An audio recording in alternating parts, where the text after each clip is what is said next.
Tá dhá rogha agat, Chumarsáid a dhéanamh mar chud go chéim sana aitheanta le Gaeilge, rud a thugann deischuid cáilíocht a bhaint amach mar bhúntar Gaeilge amach anseo, nó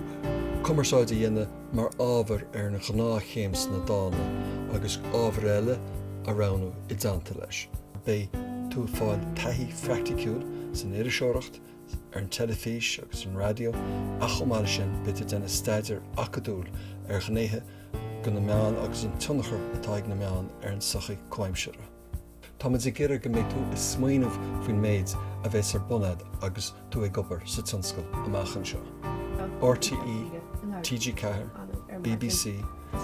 agus stáisiún radio, bíonn siad a gcónaí curta daoine atá ná an obair dhéanamh trí Ghaeilge agus trí Bhéarla. Sa tríú bliain, tágann tú amach go dtíon chearrua, déanann tú semestr Gaeltachta agus fáin tú taithí oibre sna meán, ní hamháin sa Gaeltacht ach in áiteach éile timpeall na tíre.